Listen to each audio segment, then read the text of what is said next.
Mesdames et messieurs, bonjour et bienvenue dans votre émission dominicale Zone Franche. Dans moins d'une semaine et pour rester conforme au calendrier électoral établi par la Commission électorale nationale autonome Sénat, la campagne pour l'élection présidentielle du 11 avril prochain prendra son envol. L'occasion sera ainsi offerte aux trois duos de candidatures définitivement retenus de se lancer dans une opération de séduction et de charme à l'égard des millions d'électeurs. Le rendez-vous politique de ce dimanche s'intéresse à l'état de veille au sein des partis politiques censés animer cette période, laquelle doit nous conduire à l'élection de celui qui aura à charge de présider aux destinées du Bénin pour les 5 prochaines années. Et dans l'exercice de ce matin, Zone Franche reçoit pour vous un député à l'Assemblée nationale, vice-président de la Commission des finances de l'Assemblée nationale, membre du bureau exécutif national et du bureau politique du bloc républicain, secrétaire général par ailleurs, chargé de la jeunesse au sein de ce parti. Hassan Seibou, bonjour. Bonjour. Bienvenue. Merci. Alors, dans le site de ce matin, je me fais accompagner par Wahab Ali Para. Wahab, bonjour. Bonjour Hermana, honorable Hassan Seydou, bonjour. Bonjour. Alors, honorable, le rendez-vous est connu, c'est celui du 11 avril prochain. Tous les partis politiques se mobilisent pour prendre une part active à cette consultation électorale. À l'heure actuelle, à quelques semaines donc avant ce rendez-vous, quel est l'état d'esprit, l'état d'âme au sein donc du bloc républicain? Merci, je voudrais avant tout vous remercier de m'avoir invité sur ce plateau célèbre aujourd'hui au Bénin. Merci. Et pour revenir à votre question, au sein du bloc républicain, l'état d'esprit est celui des vainqueurs. Nous sommes très enthousiastes à tous les niveaux et également nous sommes déterminés. L'état d'esprit, c'est celui de la détermination de gagner. Et surtout, notre optimisme. Nous sommes très optimistes pour la victoire et sûrement pour le chaos du duo Talon-Talata. Alors, on fera le grand travail lorsque la campagne sera officiellement lancée. Alors, quel est le travail qui se fait jusque-là pour que, on puisse dire en cette période électorale, le parti Bloc républicain est effectivement sur le terrain? Depuis quelques semaines au Bénin, tout le monde l'a noté, le bloc républicain est sur le terrain pour installer les coordinations de campagne. Parce que vous savez, dans le cadre de cette élection, chaque parti qui soutient le président Patrice Talon et Mme Talata doit faire la campagne de façon indépendante en tant que parti. Et au bloc républicain, nous sommes en train de mettre en place donc nos coordinations. Nous avons pratiquement terminé le travail, c'est-à-dire qu'aujourd'hui nous avons nos coordinations communales, nos coordinations d'arrondissement et nos coordinations de village et de quartier de ville. Donc nous sommes pratiquement fin prêts, comme on dit. Il ne reste que peut-être quelques petits derniers réglages comment on appelle, d'opérationnalité de la campagne qu'il faut mettre en place. Mais nous sommes dans tout le pays, dans tous les coins du Bénin, dans tous les pays où on vote, nous sommes déjà actifs. Nous sommes déjà, comme on dit, en train d'occuper le terrain. Alors, qu'est-ce que l'installation de ces différentes coordinations apporte de plus au Parti Bloc républicain? Oui, le Parti Bloc républicain avait cette structure, c'est sûr. Mais vous savez, quand les structures qu'on appelle structures décentralisées sont mises en place pour le fonctionnement pendant un certain nombre d'années. Mais quand vous devez aller au combat, quand vous devez aller à une élection, vous devez vous réajuster, partir de ces structures décentralisées ou de ces organes d'action pour mettre en place celles qui sont indiquées dans le cadre de la campagne pour pouvoir gagner. Parce que vous savez, au fur et à mesure que vous avancez dans un parti, vous avez des adhésions, vous avez des personnalités, vous avez même des possibilités de mobilisation de ressources et tout ça. Et tout cela appelle la mise en place la mise en place d'une certaine synergie sur ces différents bords-là pour avoir une équipe indiquée pour arracher la victoire. Alors, quelle est la mission que vous assignez à ces structures décentralisées que vous avez installées? Ces coordinations départementales, voilà, communales et autres. Il y a une nuance entre coordination et structure décentralisée. Yeah. Structure décentralisée, c'est permanent. Les coordinations sont faites juste pour une circonstance pour une circonstance, en l'occurrence pour la campagne des présidentielles ici. Nous leur donnons la mission, n'est-ce pas, de pouvoir convaincre.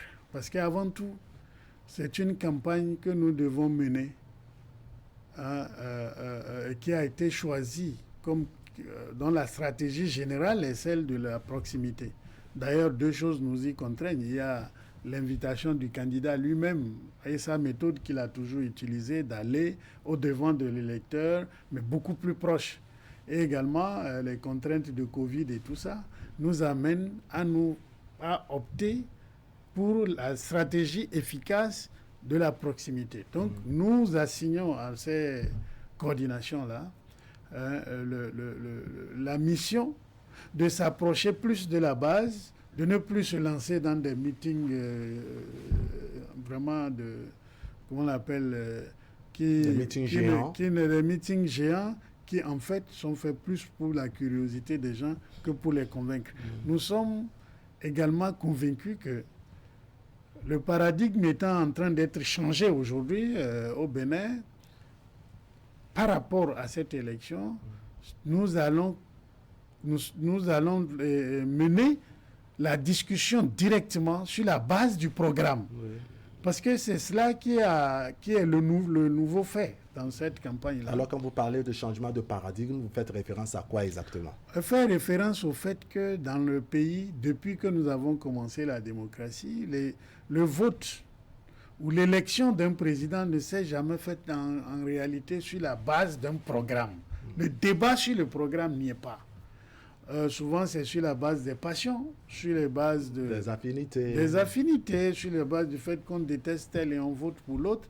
Mais on ne va pas au-devant, dans les quartiers, dans les maisons même, pour dire, écoutez, notre objectif est de faire telle chose. Est-ce que vous vous retrouvez dedans? Est-ce que vous voulez de l'eau, par exemple, qui est prioritaire ici? Voici ce que nous proposons pour cette période-là. Et si vous êtes d'accord, alors c'est en ce moment que vous devez choisir notre candidat, parce que nous nous engageons. Si quelqu'un d'autre s'engageait mieux et de façon plus efficace que nous, le choix peut être porté sur une autre personne. Mais nous voulons que le débat se fasse sur la base des programmes. C'est pour ça que la priorité pour nous, le dernier point de réglage est celui du langage. Des éléments de langage, oui. C'est-à-dire de la maîtrise du programme même de notre candidat.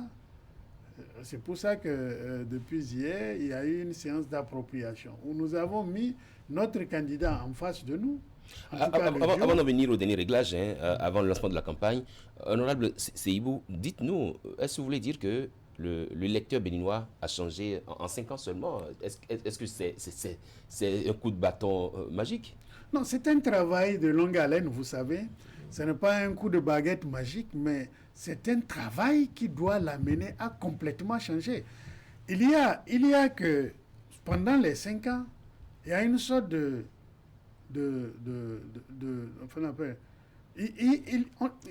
programme de président de la République tel qu'il est exécuté a quand même suscité un changement, a impulsé un état d'esprit donné.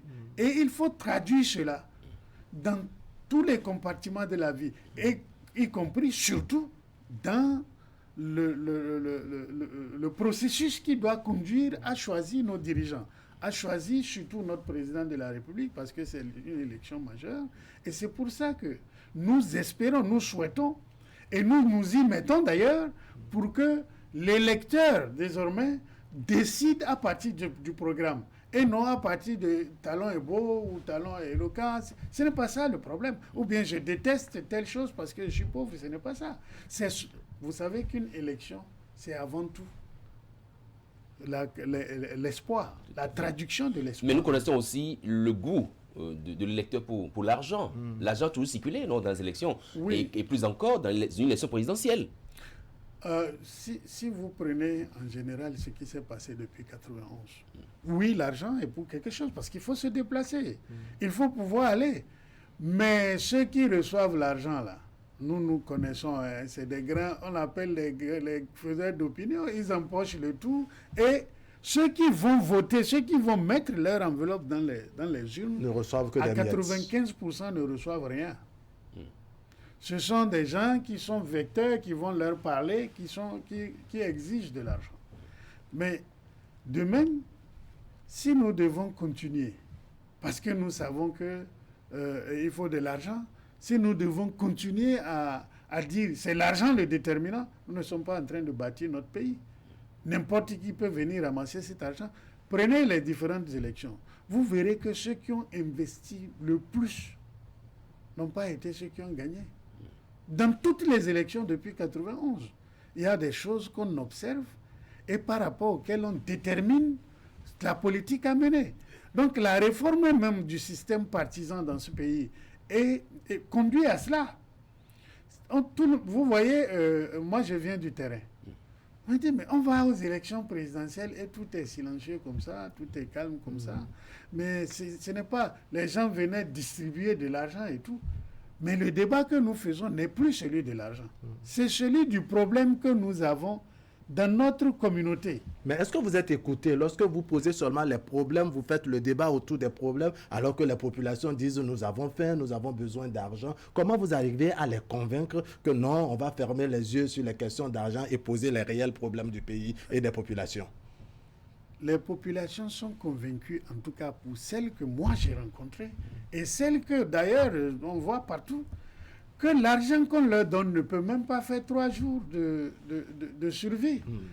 Et il y en a ça. Mais ces populations aiment ça. Non, ça c'est un comportement qu'il faut proscrire.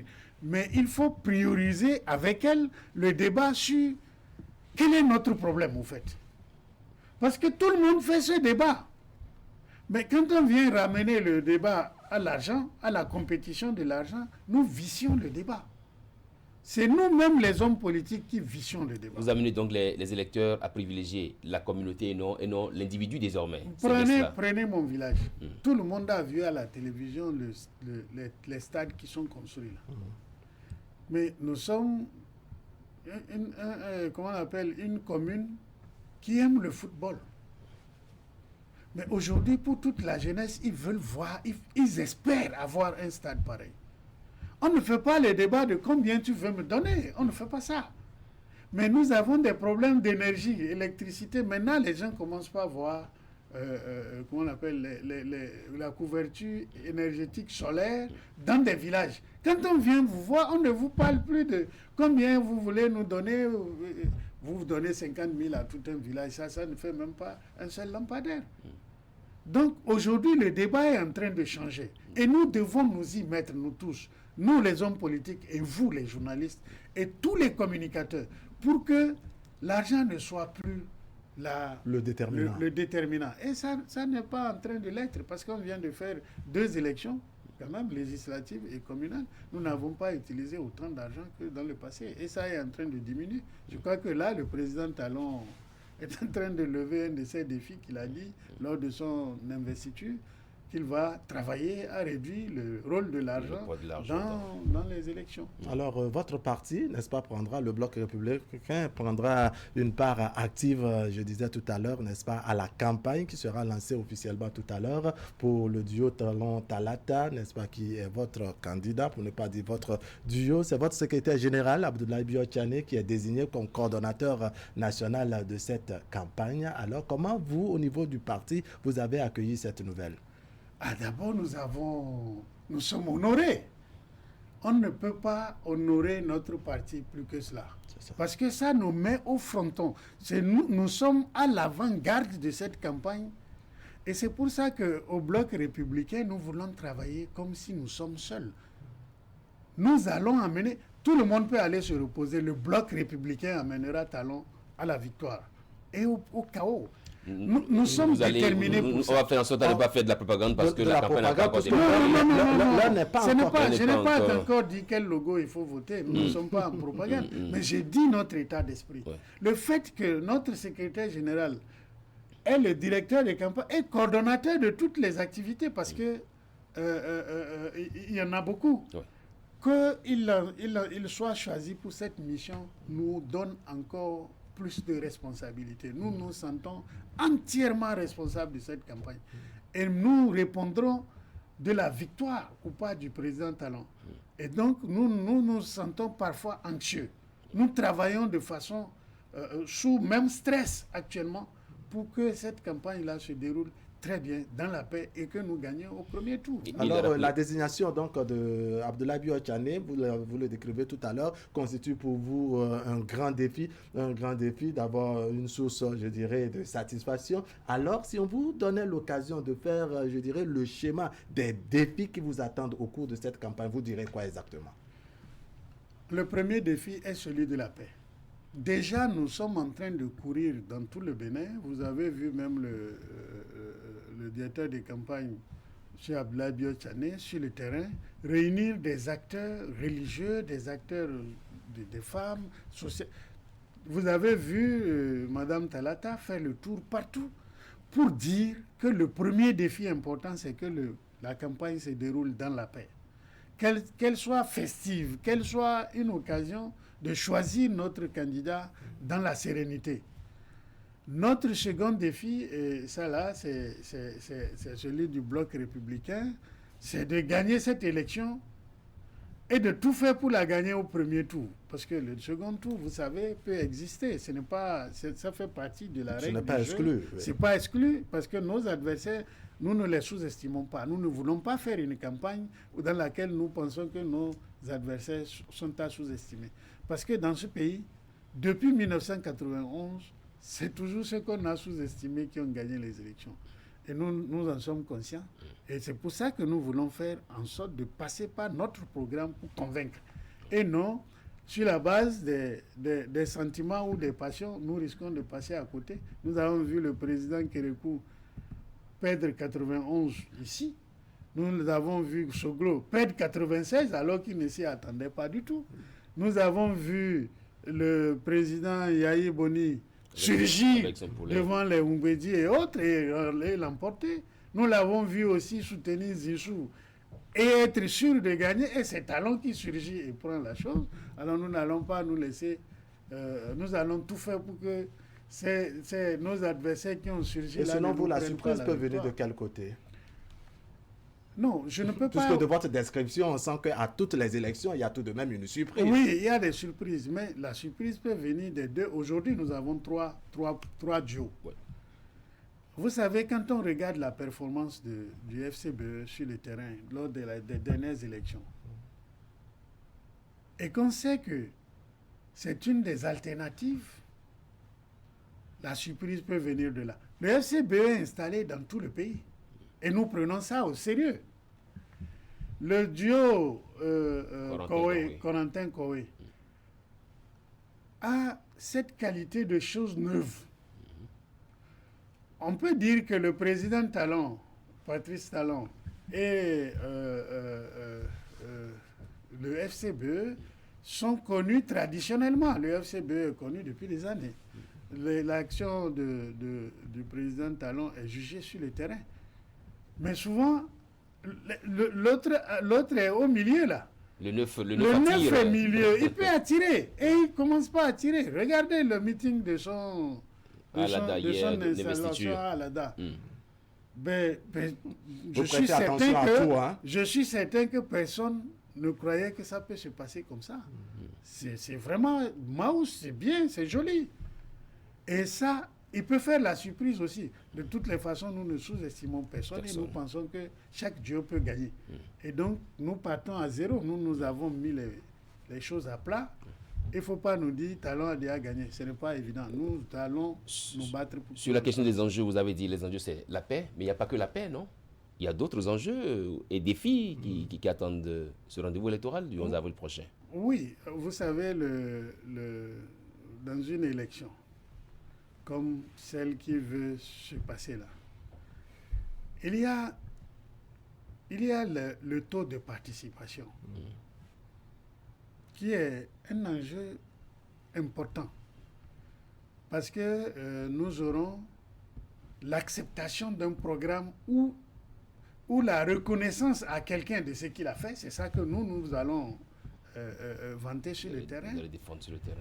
Et si les gens sont d'accord que ce qu'il a fait est bien, et que le travail, et qu'ils ont de l'espoir, parce que nous allons chanter et susciter l'espoir. Quand l'espoir est bien suscité, nous aurons un taux de participation élevé. Et nous entendons obtenir cela.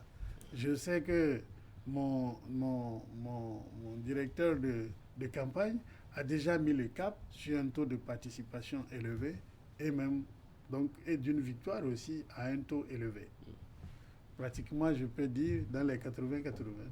Le défi, c'est donc la paix. Les défis, c'est donc la paix, c'est le taux de participation, mais c'est aussi la sécurité. Bien sûr, la question de sécurité, elle est... Je ne la voyais pas toute particulière pour l'élection, mais sous certains angles où nous avons des éléments qui permettent de croire qu'il y avait des plans de déstabilisation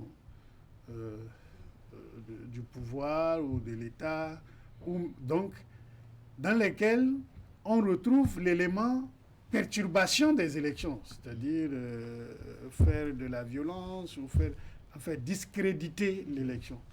À ce point de vue, la question de sécurité devient préoccupante. Et pour moi, c'est bizarre, je ne suis pas très très inquiet parce que j'ai fait le tour du Bénin et je sens l'état d'esprit des Béninois ne pas accepter la violence. Nous avons vu les chefs traditionnels des zones où nous avons connu la perturbation aux élections législatives dire non, ça c'est fini. Il faut conjuguer ça dans le passé. Or, il n'y a pas de violence sans collaboration de la population.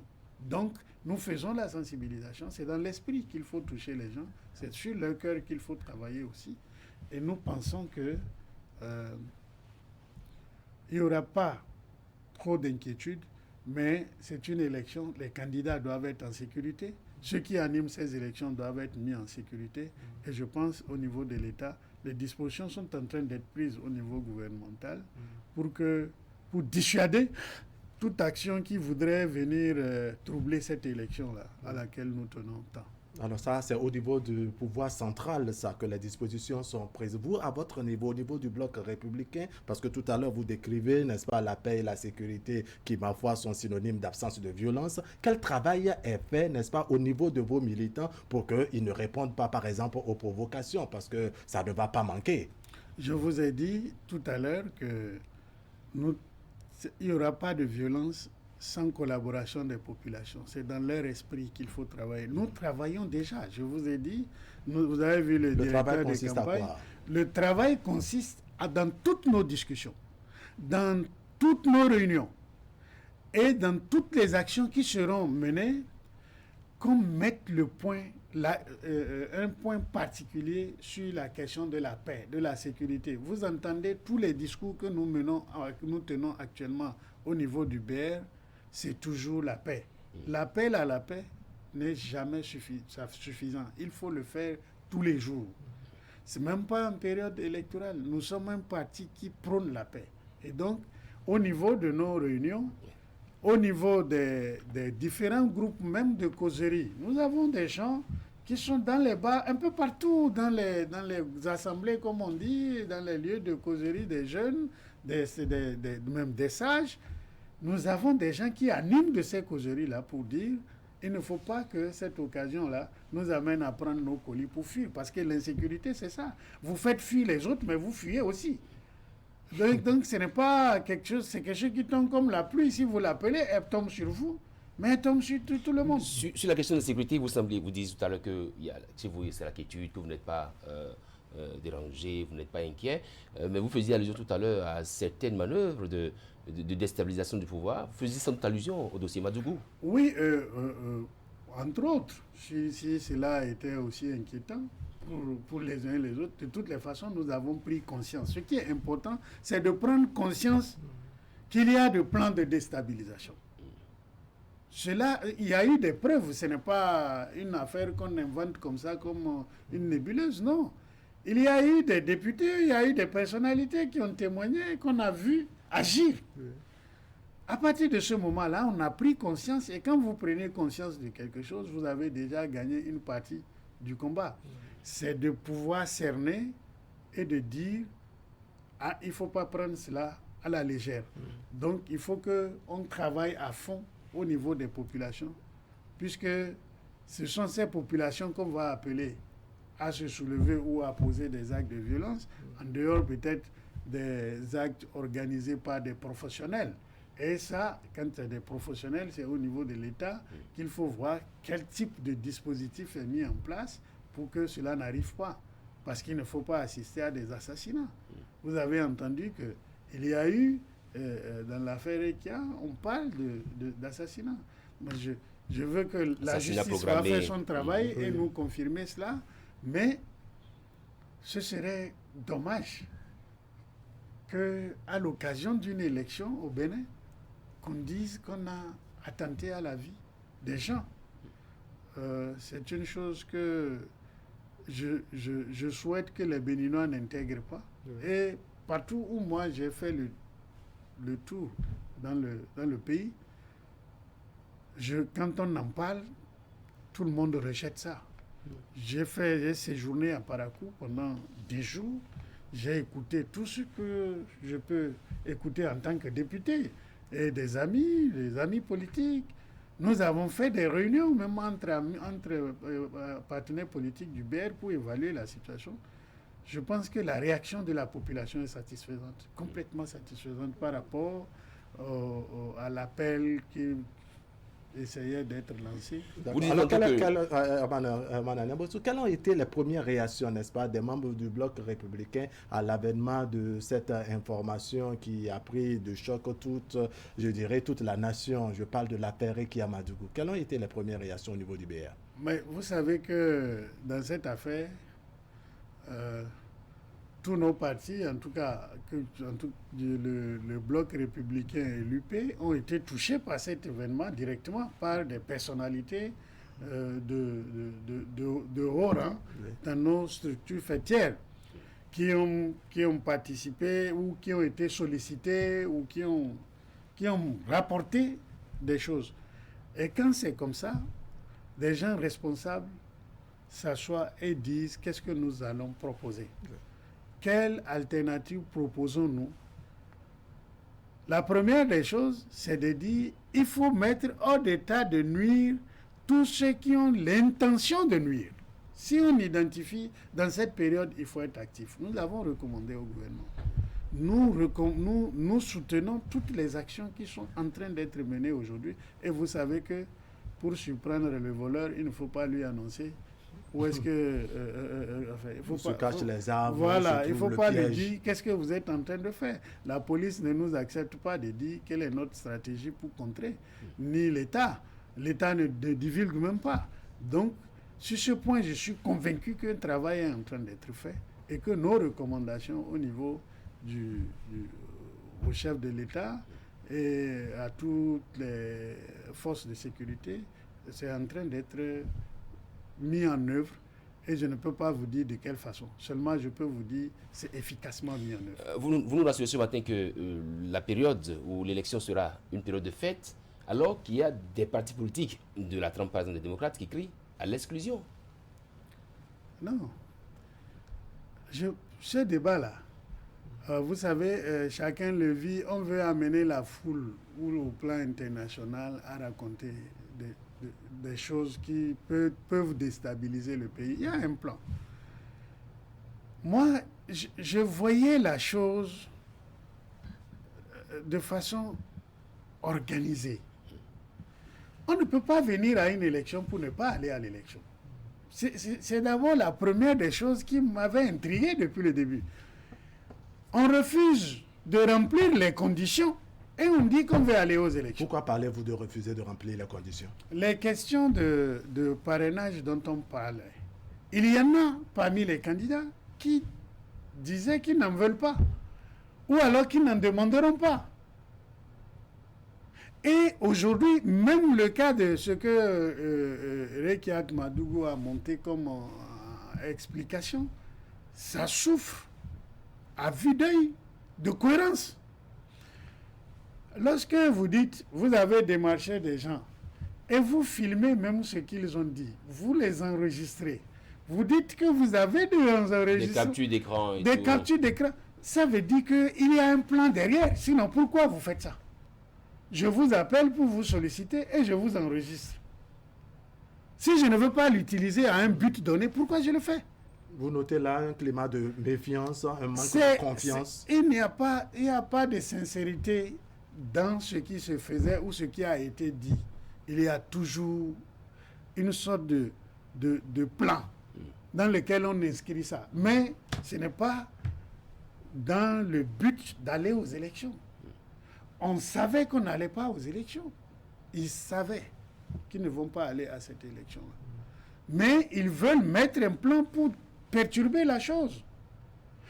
Moi, je discutais avec des gens aussi, mais à qui on dit non, si vous voulez ce parrainage-là, approchez-vous de nous, nous sommes disposés à donner de parrainage, on ne pas forcer de... C'est dans le cadre d'un parti. Les membres d'un parti politique ne sont pas des animaux qui n'ont... Même les animaux ont une discipline. Ils sont en groupe, ils ont une discipline. Vous ne pouvez pas être membre d'un parti politique et aborder une question politique centrale aussi sensible, chacun dans son camp ou chacun de son côté. Vous devez vous retrouver et vous concerter. Comment nous faisons? Parce qu'il s'agit du pouvoir. Et c'est pour ça que vous avez créé votre parti. De quelle manière, quelle démarche nous mettons? Quelle est même la sensibilité qui va nous favoriser? Ça, c'est normal. Êtes-vous en train de souligner un manque de discipline de groupe? Et même de cohérence de groupe. Du côté de nos partis politiques, il y a eu cette démarche de cohérence où nous avons échangé et nous disons non, nous allons le faire de façon concertée. Nous n'irons pas donner à un candidat dont le programme peut nous détruire, lui donner notre parrainage, enfin, encourager nos députés à leur donner de parrainage aussi facilement. Mais il faut même qu'on négocie, qu'on discute avec un candidat pour dire le parti politique devient un démarcheur même dans cette affaire. Mais tout cela a paru comme si c'est quelque chose de bizarre. Moi, je ne comprends pas. Nous n'avons pas eu une indiscipline interne, du moins externe, par rapport à notre action. Mais peut-être une indiscipline interne due à des comportements de gens qui étaient peut-être à la recherche de sous. Ou bien, on se connaît dans ce pays. Les gens viennent à la télévision ou bien ils font des enregistrements, ils parlent comme s'ils sont responsables. On les connaît. Aux dernières nouvelles, nous avons cette pétition qui est des Béninois qui demandent qu'on arrête le processus. Et cette pétition est appuyée par la signature des députés, de députés français et d'avocats français également. Honorable Seibou. Oui, vous savez, j'écoutais une réaction du président Talon ce matin sur l'affaire d'empoisonnement, où il disait le ridicule ne tue pas au Bénin. J'ai souri. C'est exactement ça. Si on n'était pas convaincu que le ridicule ne tue pas au Bénin, vous ne pouvez pas aller voir aller à un fleuve à l'aval de son cours et dire bon, on le barre. Comment ça? On a fait tout un processus depuis des mois, depuis des années. Et au moment où on est à la conclusion, on dit non, il faut barrer ça. C'est un réveil tardif. Non, mais on va se noyer. Attendez, si on ne fait pas des... Cela s'apparente à un réveil tardif, selon vous? C'est même pas responsable. Je trouve ça irresponsable complètement. Parce qu'on ne peut pas être au terme d'un processus et dire de l'arrêter. Mais si nous ne faisons pas les élections le 11 avril, là, qui est président? Qui sera président après? Quel débat on ouvre comme ça? Un débat plus grave encore que d'écouter cette comédie-là. Pour moi, c'est une comédie. Peut-être on veut, sur le plan international, je vous ai dit, il y a un plan de déstabilisation. On veut sur le plan international dire bon voilà, on s'est retrouvés, c'est pas crédible, c'est des avocats français ou je ne sais pas, qui ne sont même pas de notre activité. Vous avez entendu notre grand frère Tawes, qui est rentré, dire quand vous êtes à l'étranger, on vous intoxique. Et ça, c'est de l'intoxication. Celui qui veut la vérité n'a qu'à venir au Bénin. On peut lui démontrer tout. Je fais partie de l'APF, vous savez, Association parlementaire de la francophonie. Ils avaient fait une mission ici pour voir, pour évaluer où nous en étions. Pour comprendre la situation. Mais c'est des collègues qui étaient vraiment sortis, étonnés même de certaines choses qu'ils entendent. Vous ne pouvez pas voter une loi et quand on l'applique et que ça ne vous arrange pas, vous sortez pour dire qu'on vous a exclu. Il n'y a personne qui a été exclu. C'est la loi, tu te conformes à la loi, tu vas aux élections. Vous me dites, on exclut les démocrates. Les démocrates se sont conformés à la charte des partis politiques. Oui. Ils ont essayé de sortir un candidat. Quelqu'un a empêché ça? Non. Ils ont fait un front qui a éclaté. Et à l'intérieur des démocrates, ils ne sont même pas unanimes sur le candidat qu'ils ont choisi. La preuve, que ce soit Kowe ou Agossa, c'est des militants avérés des démocrates. Et ce n'est pas les seuls. Il y en a qui étaient en train de vouloir aller à cette élection. Je connais Moïse Kérékou, qui est une grande figure des démocrates. Et Rekia Madougou n'était même pas sur notre liste électorale dans ce pays, au moment où cela se faisait. Ah oui, bien sûr, vous nous informez là. Bien sûr, vérifiez. Son inscription sur notre liste électorale est récente. Ah oui. Oui. Ce n'est pas... Je sais que vous avez été membre du COSLEPI. Je vous dis, ce que j'ai dit là, vous pouvez vérifier. Mais est-ce que cela pose effectivement ça ne pose pas un problème qu'elle soit candidate? Qu'elle a été candidate, mais je trouve qu'elle n'était pas sur le terrain où elle mouillait le maillot avec les autres. Ça a créé des problèmes. C'est comme la même situation vécue par le président Yahi à la fin de l'autre mandat, où il a fait venir le président Lionel Zinsou pour vouloir être président, pendant que ceux qui ont mouillé le maillot tout le temps avec lui, qui ont travaillé pour mériter cela, dans l'entourage, n'ont pas été pris en compte. C'est la même chose avec l'affaire des démocrates.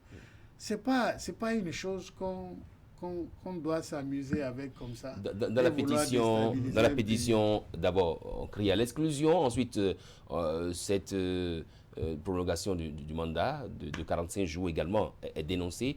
On veut, les Béninois veulent, des Béninois, s'il y a cette pétition, veulent que le processus s'arrête. Qu'est-ce que vous avez à leur répondre? Non, mais je dis d'abord, le processus ne peut pas s'arrêter. Il ne faut même pas rêver de ça. Nous êtes très catégoriques. Non, nous allons aux élections. Il y a des choses qu'il faut prendre ses responsabilités devant ça. On ne peut pas s'arrêter. Pourquoi on s'arrête? C'est pour reprendre les lois ou bien pour rester avec les mêmes lois? Ces lois-là ont été votées à l'unanimité ici, presque. J'ai dit, parfois, c'est à 99%, avec les mêmes qui protestent aujourd'hui. Mais quand on dit qu'on exclut quelqu'un, on vous exclut quand vous ne connaissez pas la loi. Qui a exclu? C'est le président Talon qui exclut quelqu'un? Ou bien c'est la Sénat qui a exclu quelqu'un? C'est la loi, vous vous conformez. Quand ce n'est pas conforme, vous êtes exclu. Nous sommes dans une république quand même. On ne peut pas dire, c'est comme certains qui disent, si on ne retourne pas à l'ancienne constitution, ils ne vont pas aux élections. Alors pour l'honorable ils n'iront pas. Pour l'honorable Hassan Seydou, s'il y a exclusion, c'est une exclusion de la loi. Ça veut dire que c'est la loi qui les a exclus parce qu'ils étaient en difficulté à se conformer à la loi. Bien sûr. Bien sûr. Mais on a dit qu'il faut... Si vous prenez la loi, tout le monde sait au Bénin qu'est-ce qu'il faut rassembler pour être candidat. Mais... Ali Kwara, si vous voulez aller aux élections au Bénin aujourd'hui, vous ne savez pas les pièces qu'il faut fournir. En effet. Si vos pièces ne sont pas au complet, on vous prend. Depuis que nous sommes à l'école, on sait, même pour passer les examens, si tes pièces ne sont pas au complet, tu ne passes pas l'examen. Pourquoi on veut dramatiser quelque chose que soi-même sait qu'on n'a pas rempli. Quelqu'un va à la Sénat, il dépose sa candidature. Il y en a qui ont posé leur seul acte de naissance dans les dossiers. Le dossier est complet donc. Mais vous voulez qu'on dise qu'il faut qu'il aille aux élections parce que si le président Talon le fait, mais ce serait... Si jamais même il appelle à ça, ce serait grave. À plus forte raison, l'Assemblée nationale. Nous ne pouvons pas voter des lois et revenir dire à quelqu'un de jouer avec. Si quelqu'un a joué avec qui n'est pas allé aux élections, la loi l'a exclu. Et il y a quelque part où ça se prononce, c'est à la Sénat. Et la Sénat, on ne peut pas taxer le président Talon ou bien quelqu'un d'avoir cette Sénat-là. Vous savez qui sont dans cette Sénat. C'est des gens qui ont été mis en place là avant le président Talon. On ne peut pas dire ça. Nous avons encore, honorable Seibou, nous avons encore 20 minutes. Le 26 prochain, la campagne démarre. Nous apprenons, et vous l'avez rappelé tantôt, qu'il y a une synergie d'action entre les partis soutenant les actions de Patrice Talon pour cette campagne-là. Parlez-nous un peu de cette coalition maintenant. Oui, ce n'est pas, disons, on peut dire des partis qui soutiennent le président Talon. Et la façon dont nous nous organisons n'est pas une coalition en tant que telle. On n'a pas créé ce qu'on appelle... Non, chacun soutient le président Talon et fait sa campagne de façon séparée. Vous évitez le piège de l'alliance qui n'est pas permise au niveau de... Il faut reconnaître à ce niveau-là un certain génie au président Talon. Honnêtement. Parce que voici 5 partis qui vont soutenir quelqu'un. Et chacun d'eux chante dans son coin, dans son meeting, dans ses réunions, la même chose. Donc vous aurez 5 sons qui sont les mêmes au même moment. C'est du jamais vu. Maintenant, la coordination qui est mise en place permet que dans ces sons-là, il n'y ait pas de cacophonie, comme on dit, ou des... Comment on appelle là, des chocs. De mauvaises notes. Parce que la crise, le problème que créent parfois les coordinations formelles de coalition, c'est que des gens se sentent désintéressés. Parce que quand on crée, ils n'ont pas de responsabilité ou bien ils sont relégués au dernier plan là-bas. Non, ici, chacun est responsable et travaille au sein de sa formation avec ses structures, avec ses coordinations, comme si c'est lui qui fait la campagne. Moi, je ne sens même pas, dans ma tête, il n'y a même pas l'UP, il n'y a pas les autres. Pour moi, c'est Bloc républicain, on est en campagne du Bloc républicain. Et c'est ça que je vais faire. Je vais me battre, parce qu'en plus, au-delà de ça, il faut reconnaître que nous sommes dans un processus de réforme de la vie politique nationale elle-même. Il faut préparer, il faut faire le lit, n'est-ce pas, à l'avenir. En travaillant de cette façon-là, nous renforçons nos assises pour que les partis politiques vraiment prennent le devant et maîtrisent la chose politique pour que la prochaine fois, nous n'ayons pas à dire, bon, quand on s'est mis ensemble, toutes nos structures se sont dispersées. Et vous savez bien que, je vous ai dit tout à l'heure, c'est un travail de longue haleine. Si vous mettez les gens ensemble et ils travaillent, vous avez des problèmes pour après les dissocier. Certaines complicités se créent, les partis n'arrivent pas à se retrouver. Et vous craignez cela? Ah oui, mais quand on fait une stratégie, c'est pour régler tout ce qu'on craint, y compris ça. Vous l'avez dit, nous avons des forces politiques qui soutiennent Patrice Talon. Est-ce qu'on peut alors comprendre pourquoi le chef d'État, candidat à sa propre succession, décide d'aller vous voir chacun, le BR, l'UP, pour leur donner des éléments du langage, pour la campagne qui va démarrer le 26 prochain? Oui. Et qu'est-ce qu'il vous dit généralement quand il vous rencontre? Non, vous savez, si vous voulez aller à une élection, nous voulons faire une campagne sur la base d'un programme. Nous ne voulons pas faire une campagne... Tout le monde connaît Talon. Nous n'allons pas pour dire c'est Talon qui est beau, c'est pas ça. Mais pour se mettre d'accord, il faut s'asseoir et discuter avec le candidat qui va défendre ce programme-là, se mettre d'accord sur le contenu et même les insuffisances. Donc, le président Talon a opté, n'est-ce pas, pour ces rencontres-là. Et nous-mêmes, nous l'avons sollicité. Nous avons sollicité ces rencontres-là pour se mettre d'accord, pour dire dans ce que vous avez écrit, il manque tel aspect. Nous avons amené le chef de l'État à plancher devant nous. En tout cas, hier, ça s'est passé. Ça n'a pas été une partie de plaisir. C'était donc un grand oral avec des questions. Bien sûr, les communicateurs. C'est à la limite d'une soutenance de thèse. Tout le monde est venu pour soutenir, devant des questions qui fusaient de partout. Pour dire, mais moi je n'ai pas vu tel aspect qui concerne ma région. Non, regarde dans tel aspect qu'on a dit là. Ça prend compte. Si on se met d'accord, nous devons d'abord à nous approprier. C'est ça le jeu. Si nous ne nous approprions pas le programme, nous ne pouvons pas le diffuser. Et il faut pouvoir traduire même ce programme nous-mêmes en langue locale. Et donc, il faut savoir sur quel point vous appuyez quand vous êtes devant les électeurs. Les grandes lignes sont là. L'essentiel est là.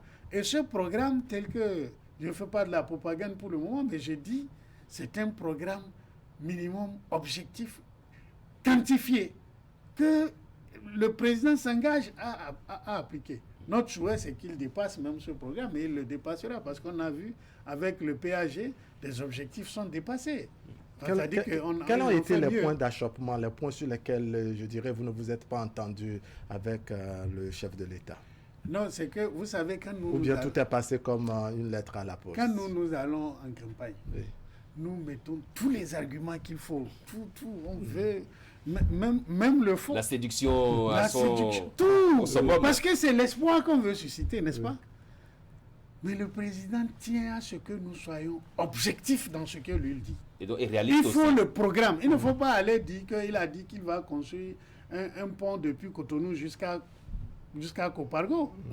Non. Il n'a pas dit ça. Il ne faut pas aller mentir comme ça. Il faut tenir compte de ce qui est écrit pour bâtir votre argumentaire.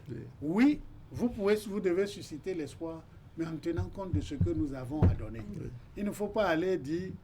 Il faut un minimum de réalisme dans ce qui va se faire. Pour faire ce travail-là, le président est obligé de passer dans l'état-major, enfin dans les réunions de chaque parti. Pour s'assurer que la leçon a été assimilée par tout le monde. Parce que c'est toutes nos coordinations que nous avons invitées, avec toutes les structures du parti, pour que tout le monde soit agréé, y compris nos structures horizontales, c'est-à-dire la jeunesse, les femmes, l'OJBR et l'OFR, chez nous. Tout le monde était là pour prendre à la source et entendre du candidat lui-même, parce qu'on en a besoin pour être galvanisé, pour être... moi, je pense, et vous savez que le président Talon est très éloquent. Quand ils abordent certains sujets, vous pouvez avoir il vous séduit. Il vous séduit, vous sortez dopé. N'est-ce pas? Oui, non, nous sommes prêts. Honorable Seibou, la campagne électorale va se dérouler en pleine pandémie de Covid-19. Quelles sont les mesures prises par votre parti pour que les gestes barrières soient respectés? Afin que nous évitons le... La stratégie elle-même que nous avons mise en place tenait compte de ça. D'accord. Le Covid, c'est-à-dire le fait de dire que c'est une stratégie de campagne de proximité réduit déjà notre tendance à des grands regroupements. Ouais. Vous verrez des réunions de 20, 30, 40, 50 dans les quartiers. Parce que nous voulons aller chercher cette victoire. Mais la chercher par le fait de convaincre. Par le porte-à-porte. Ce n'est plus le porte-à-porte argent. Il faut faire le porte-à-porte argumentaire. Et que le peuple se rende compte que la base sur laquelle nous irons voter, c'est ce que chacun des candidats va nous dire. Et non sur l'argent. Donc le Covid fait partie du package de cette stratégie-là, d'éviter des grands regroupements, de sensibiliser même, de profiter et sensibiliser en même temps sur le Covid. Parce que c'est un fléau qui nous frappe tous. Personne de nous ici n'est sûr que demain, il ne va pas passer par le Covid. Et quand on y passe, on ne repasse plus, vous savez. Mais est-ce que vous pensez que vous êtes vraiment écouté lorsqu'on note sur le terrain, n'est-ce pas, que les gestes barrières sont quelque peu négligés, lavage de mains, port de masque, la distanciation et autres? Est-ce que vous pensez que vous êtes écouté sur le terrain? Oui, vous sur savez, ce détail-là. Si on était écouté à ce point-là, on n'aurait pas mis cela comme activité. Quand vous allez dans l'arrière du pays, c'est-à-dire au fond, les gens ne sont pas aussi sensibilisés que là où il y a les médias. Beaucoup n'y croient même pas. Oui, non, pas qu'ils n'y croient pas. Les gens, c'est comme le sida, au début, personne n'y croyait, mais quand on voit des morts, quand on voit ça apporte quelque chose, on se dit, mais d'où ça la sort? Et aujourd'hui, on suit la télévision, on suit un certain nombre de réseaux sociaux qui sensibilisent. Seulement, c'est la prise de conscience du fait que chacun de nous doit participer à combattre la maladie comme s'il était médecin. C'est ça qui peut-être a des problèmes pour passer. Les gestes barrières, quand vous lâchez un peu, ça mesures, vous lâche aussi. Ça vous lâche un peu. Donc au début, tout le monde a paniqué, mais vous connaissez l'Africain, comme il ne voit pas les gens tomber comme des mouches, on dit non, bon, écoute, ça peut passer, on peut passer.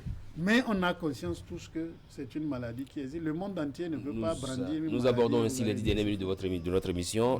Honorable Seibou, le 11 avril prochain, les Béninois iront aux urnes pour choisir lequel des duos va présider aux destinées du pays. Mais pour beaucoup, l'élection est déjà pliée. Il n'y a même pas match. Et vous avez tantôt dit que pour vous, c'est déjà un chaos dès le premier tour. Non, attention, j'ai dit, nous allons nous battre pour obtenir un chaos. On ne va pas au combat pour dire, non, mais écoutez, venez, moi, je ne peux pas boxer, c'est faux. Vous allez à la boxe, vous dites que vous devez battre votre adversaire. Mais beaucoup adversaire. pensent que c'est une élection sans enjeu. Qu'est-ce que vous répondez à ça? Non, je vous dis, c'est une élection à grand enjeu. Premier enjeu, c'est une élection dans laquelle le programme va être important. Très important. Va être au centre des débats. Deuxième chose, je vous ai dit tout à l'heure que la surprise peut venir. Et le Bénin est le pays par excellence de surprise. Donc, on ne peut pas dire que c'est plié d'avance. Le président Talon lui-même a été une surprise pour nous tous dans la classe politique. Enfin, pour ceux qui ne le suivaient pas de trop près. Et donc, l'élection n'est pas pliée d'avance.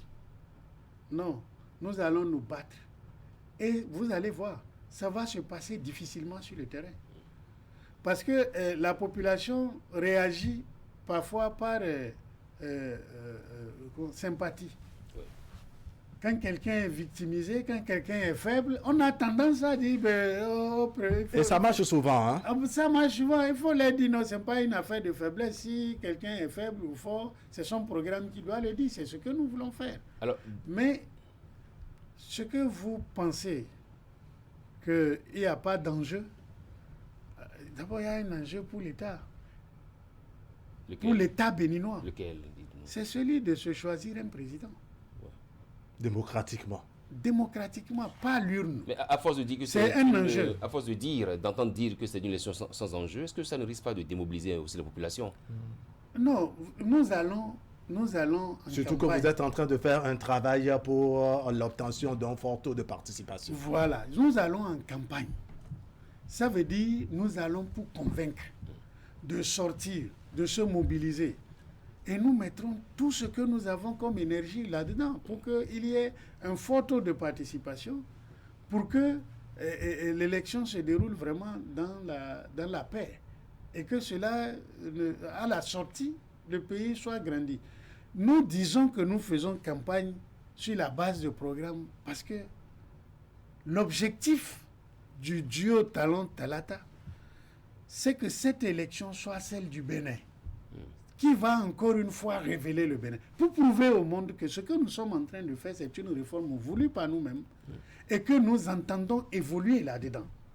C'est pour ça que ça sera un programme concret qui va changer l'état d'esprit des votes quand on veut faire la campagne, Et cela va être la base d'un changement profond qui va permettre de soutenir le processus de développement. C'est pour ça que nous disons que ce sera une campagne pour l'État béninois. Alors, honorable, tout à l'heure, dans vos développements, il y a un nom qui est passé quelque peu inaperçu quand on évoquait la question de paix et de sécurité. Il s'agit du colonel Pascal Tawes, qui, on peut le reconnaître, n'avait pas des propos tendres à l'endroit du régime en place, ni une lecture, je dirais, agréable de la gouvernance du président Patrice Talon. Mais au cours de la semaine écoulée, Patrice Talon a donc rencontré cet ancien attaché à la défense du Bénin, donc aux États-Unis, n'est-ce pas? Quelle lecture faites-vous de, je dirais, cette rencontre entre le président de la République et le colonel Tawes?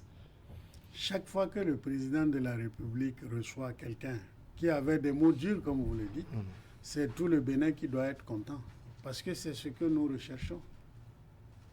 Il s'agit de la démarche que chacun devrait mener. Comme l'a dit le Tawes lui-même en sortant de l'audience, chacun devrait essayer ça et se rendre compte que le président Talon est un homme ouvert. Il a dit une phrase importante qui restera dans l'histoire: quand vous êtes à l'étranger, vous êtes parfois intoxiqué. Donc, un déclic s'est fait à son niveau et lui a permis de faire cette démarche-là. Et ça s'est avéré positif pour nous tous. Par ailleurs, vous connaissez mon grand frère Tawes. C'est un homme de vérité. C'est pour ça que quand il parlait, je l'ai pris au sérieux. Tawes ne connaît pas, pour ceux qui le connaissent, il n'est pas hypocrite. Ce qu'il pense, il le dit. Sans même porter de gants. Non. Ce qu'il disait, vous avez vu dans ce pays, quand Tawes n'est pas d'accord pour quelque chose, il l'exprime par tous les moyens. C'est ça. Y compris même celui d'aller par la force. C'est un homme connu pour ça. Et nous le connaissons, c'est un grand frère, nous le connaissons pour sa franchise. S'il a pu dire ce qu'il a dit là, c'est que c'est sincère. Parce qu'il disait contre Talon de façon sincère. Mais il dit: j'ai été intoxiqué. Ça veut dire qu'il dit la vérité. Tawes est un homme crédible. En tout cas, en dehors de tout ce qu'on peut lui reprocher dans son comportement, cet homme est connu. Moi, c'est quelqu'un que j'ai fréquenté et je sais que c'est un homme bien. C'est un homme franc. C'est un homme qui ne dort pas avec dans une certaine hypocrisie. Oui, on va conclure. Nous sommes au thème de la durée impartie. Le temps passe vite, honorable. Votre mot de la fin, honorable Seibou.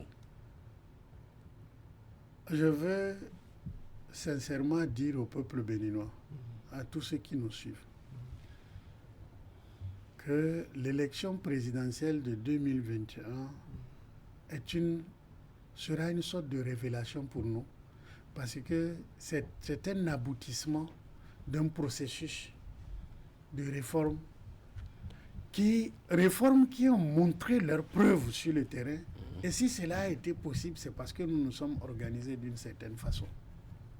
Il faudrait que tout le monde s'y mette pour aller voter. Allez choisir.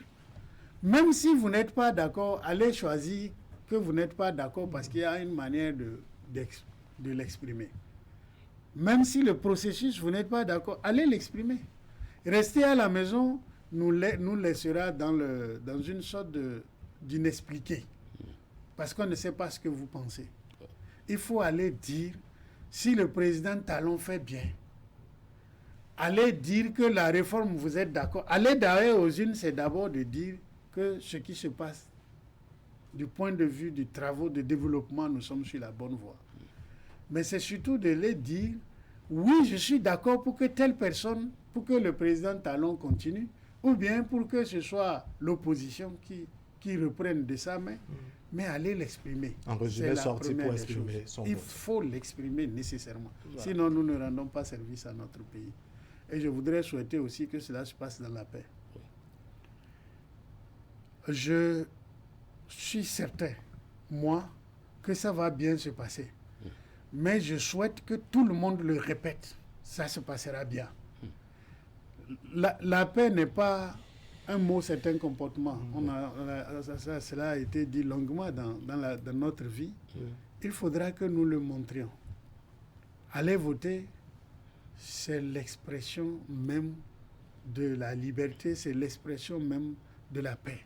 De dire nous ne voulons pas aller par la force, nous voulons choisir par les urnes. Quelles que soient les réserves que chacun a, je pense que cet appel-là doit être entendu. Et au niveau des formations politiques, je souhaite que chacun joue son rôle et qu'on travaille de façon responsable. En tout cas, nous, au BR, nous avons une charge supplémentaire que vous nous avez rappelé, celui de diriger la campagne du président Talon. D'accord. On vous verra sur le terrain dès lors que la campagne sera officiellement lancée. Honorable Hassan Seydou, merci. Nous voici au terme de votre émission Zone Franche, le tout dernier numéro pré-lancement de la campagne électorale pour la présidentielle du 11 avril. Merci à vous, honorable Hassan Seydou, d'être passé. Merci beaucoup. Merci à vous, Wahab, également. Rendez-vous dimanche prochain.